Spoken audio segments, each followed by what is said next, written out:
Bonjour à tous, chers élèves de deuxième année niveau 1. Aujourd'hui, on continue le polycopier de géométrie vectorielle, les pages 6 à 8. On va définir des opérations entre deux vecteurs et entre un vecteur et un nombre. Il y a donc deux opérations élémentaires, qu'on pourrait même dire trois. Il y a donc la somme c'est l'addition de deux vecteurs. On va en déduire ensuite, vous voyez un peu la suite du polycopier. Il va falloir tourner la page pour avoir la différence de deux vecteurs. Et puis ensuite, nous parlerons de la dernière opération, le produit d'un vecteur par un scalaire. Un scalaire, c'est donc un nombre. Et ça, donc, il faudra tourner deux pages. Et c'est tout ce que nous ferons aujourd'hui avec, évidemment, des exercices de la série Une encore. Commençons par définir l'addition. L'addition, ou la somme, c'est la même chose. Eh bien, on va la définir avec deux règles. Premièrement, la relation de Schall. La relation de Schall, vous la voyez dans l'encadré. Il s'agit ici d'une relation qui permet donc d'obtenir la somme de deux vecteurs. Donc ici, on va prendre premièrement un vecteur AB, comme on l'a depuis le début, donc un vecteur AB qu'on additionne avec un vecteur BC. Alors si on les regarde avec des couleurs, ça nous aide à comprendre qu'on est parti d'un point A, on a suivi jusqu'au point B, puis on est arrivé au point C. Et donc notre trajet, c'était de partir du point A et arriver au point C. Donc à chaque fois, on va utiliser cette astuce. On va se dire d'aller d'un point A à un point C. C'est la même chose que si on passe en faisant un petit crochet par un point B ou pas. Donc ici, ça c'est la règle. Qu'est-ce qu'on fait au niveau géométrique ? Au niveau de la géométrie, ici, vous voyez que si on prend un vecteur U et un vecteur V, eh bien, il va falloir commencer par les mettre bout à bout pour pouvoir les additionner. Donc, on prend notre vecteur U et puis on lui met à l'extrémité donc le vecteur V. Et point de départ, point d'arrivée, on relie, on a le vecteur U plus V. Ça, c'est la règle de Schall, mais on aurait pu faire la règle du parallélogramme. C'est la même chose en juste un tout petit peu plus long, c'est-à-dire qu'on les met bout à bout, enfin la même origine l'un de l'autre, et puis on va simplement à chacun des vecteurs recopier l'extrémité de l'autre. Et on obtient donc à chaque fois deux paires de vecteurs parallèles et la diagonale correspond à notre addition. Donc c'est vraiment la même chose mais avec un parallélogramme au lieu d'avoir un triangle. Encore une fois, on prend un vecteur A, on prend un vecteur B, on recopie le B au bout du A, on recopie le A au bout du B et la diagonale, ça nous donne le vecteur A plus B. Donc ça c'est au niveau géométrique, au niveau dessin, mais qu'est-ce qu'on fait au niveau algébrique, au niveau des calculs pour les coordonnées. Donc si on a un vecteur A avec les coordonnées A1, A2, un vecteur B avec les coordonnées B1, B2, et bien simplement, de manière très intuitive, on additionne les différentes coordonnées. Prenons un exemple tout de suite. Donc on a un vecteur 4, 3 qu'on additionne à un vecteur 3, 1.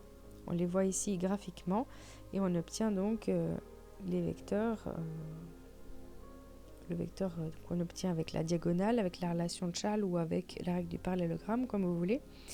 Donc on calcule le vecteur A plus B comme étant le vecteur donc A, 4, 3, plus B, 3, 1.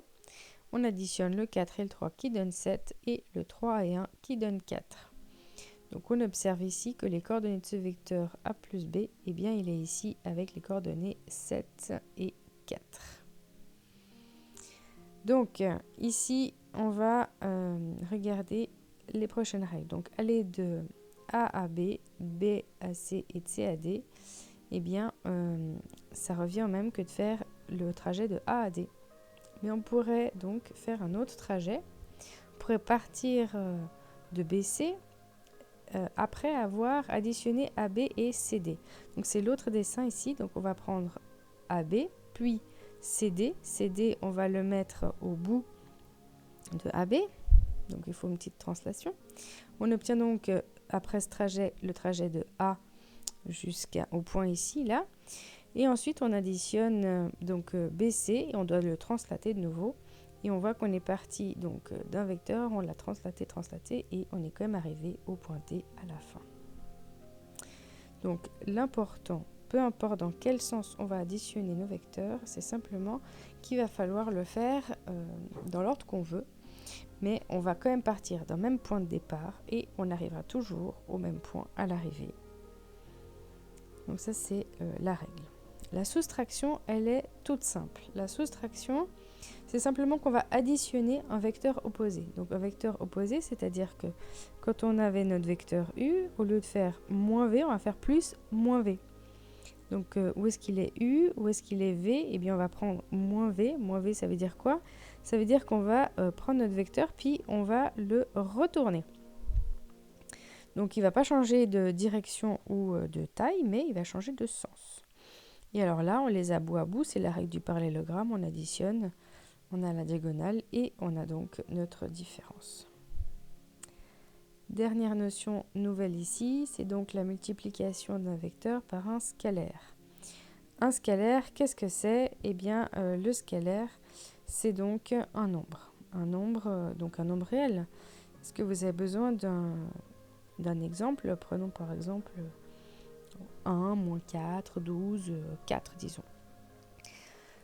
Dans la définition, le nombre, on va le noter avec une lettre grecque. Comme ça, les lettres majuscules, c'est les points, les lettres minuscules, c'est les vecteurs, et pour les nombres, eh bien, on va prendre autre chose. On va prendre donc une lettre grecque. Ici, lambda est souvent choisi. Donc le produit d'un vecteur v par un scalaire, donc un nombre réel, lambda, se note donc lambda fois v. Ça ne change pas la direction, ça va changer la taille, puisque le lambda va nous l'agrandir, nous rapetissir ou nous le retourner. Si on prend un vecteur v, 2 fois v, qu'est-ce que ça va faire? Eh bien, ça va nous le rallonger de lui-même, mais donc 2 fois. Il va être 2 fois présent. Donc on aura 2 fois la taille de v. Si on fait 3, ça veut dire qu'on a 3 fois le v. Si on fait un peu moins que 1, donc 0,75, eh bien ça nous rapetisse le vecteur. Et si on prend un nombre négatif, ça nous le renverse, nous le retourne. On a le vecteur qui va dans l'autre sens. Donc, au niveau des calculs, si on a un lambda, qu'est-ce que ça fait? On a un lambda fois un vecteur. Eh bien, on distribue simplement ce nombre à chacune des coordonnées. Tout simplement, rien de plus. En gros, multiplier un vecteur par un scalaire revient à modifier sa norme et parfois évidemment aussi son sens, mais la direction reste toujours pareille. Partons sur un petit exemple où on a du calcul et de la représentation. Donc on a deux vecteurs, V1 et V2. On va devoir calculer ici les coordonnées d'un vecteur A qu'on a construit en faisant 2 fois le vecteur 1 moins 2 fois le vecteur 2. Alors, on recopie nos vecteurs, on distribue le 2 à chacune des coordonnées de V1, le 2 à chacune des coordonnées de V2, et on obtient donc le vecteur 6, 6. Au niveau des 5, qu'est-ce que cela veut dire? Eh bien, cela veut dire qu'on a donc pris 2 fois le vecteur V1. Donc V1, on le prolonge pour l'avoir 2 fois. Et puis, le vecteur V2, eh bien, on va le prendre, mais on va le prendre dans l'autre sens et on le prend 2 fois. Règle du parallélogramme, on remet donc nos vecteurs bout à bout et on prend la diagonale. Et on remarque que ce que l'on a obtenu ici, c'est bien donc un vecteur avec 6 en coordonnées en x et 6 en coordonnées en y. Maintenant, passons au dernier exemple. 3 fois V1 plus V2. Qu'est-ce que ça va donner? Donc on a 3 fois le vecteur 3, 1 plus le vecteur V2. On additionne d'un coup, on a compris comment ça fonctionne, et on obtient le vecteur avec les coordonnées 9, 1. Au niveau dessin, à quoi est-ce que ça correspond? On va prendre notre vecteur V1 qu'on agrandit 3 fois. J'ai juste besoin de rajouter un petit bout là depuis le départ puisque je l'avais déjà 2 fois. Et donc 3 fois V1, je dois juste prendre V2, donc zoom, je descends de 2 carrés. Et donc mon point de départ relié au point d'arrivée, on a donc bien un vecteur qui a une coordonnée horizontale de 9 et une coordonnée verticale de 1.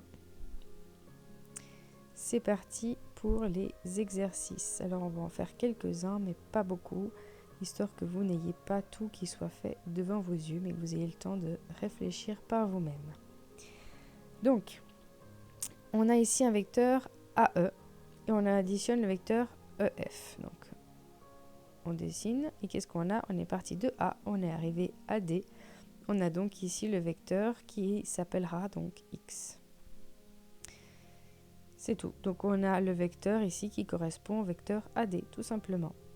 On a remarqué ici que l'arrivée de l'un était le départ de l'autre et donc on aurait pu simplement ici comprendre d'office qu'on allait de A et qu'on arrivait à D. Pour le vecteur suivant, on n'a pas du tout cette même configuration. On va donc devoir faire le calcul, enfin faire le graphique pour comprendre la situation. Donc CD, on le dessine, ensuite on a CE, donc ils partent les deux du même endroit. Donc on voit comme ils partent les deux du même endroit, on va avoir tendance à faire la règle du parallélogramme. C'est-à-dire que le vecteur CD, on va le reporter au bout du vecteur CE. Et on voit donc en étant depuis le point C aller au point E, ensuite on a suivi le même vecteur CD mais plus loin, et bien on a donc fait le trajet qui est ici maintenant dessiné, le trajet qui part de C et qui arrive à un point à la même hauteur que E là. Donc on va le noter Y. Pour la question suivante, on remarque qu'il y a un vecteur qui part en A et un autre qui finit en A. Donc on se dit qu'on peut faire le dessin, mais on pourrait anticiper aussi le résultat en faisant simplement une petite commutativité de l'addition. Donc on va avoir le vecteur AB à additionner avec le vecteur EA.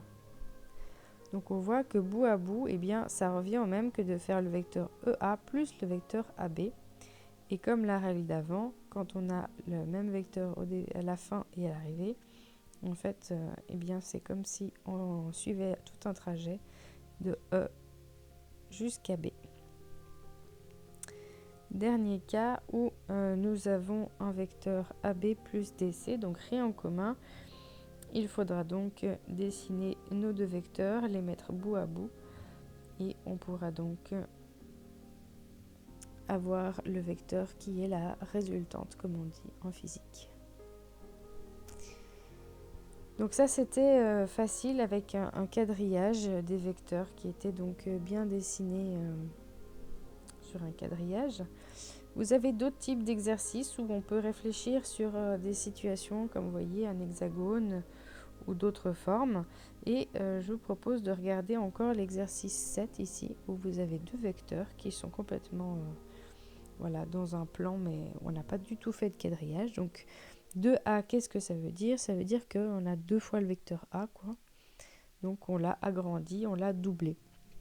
Donc je fais un petit copier-coller ici pour être sûr d'avoir la même longueur, la même direction, etc. Ensuite, qu'est-ce que ça veut dire? Une demi fois A. Eh bien, une demi fois A, c'est le contraire de ce qu'on vient de faire. C'est-à-dire qu'on ne prend pas le double, mais on prend la moitié de la taille. Ok. Ensuite, on a A plus B. A et B, ils ont la même origine. Donc, simplement, on va redessiner le vecteur A au bout de B. Et puis, on n'aura plus qu'à tracer la diagonale du parallélogramme que je n'ai même pas dessiné puisque on a compris qu'ici, B était reporté au bout du vecteur A puis qu'on allait avoir donc notre parallélogramme. Le vecteur moins B, eh bien, c'est simplement B qu'on aurait retourné, donc dans l'autre sens. Et puis, moins une demi B, donc on l'a retourné le B et on n'en prend que la moitié. Voilà donc pour cette vidéo, dernier exercice que je vous corrige. Donc entraînez-vous, il y en a plusieurs, vous pouvez aller jusqu'à l'exercice 10 maintenant. Dites-moi si ce type de vidéo vous aide, je vous souhaite de bonnes révisions à tous.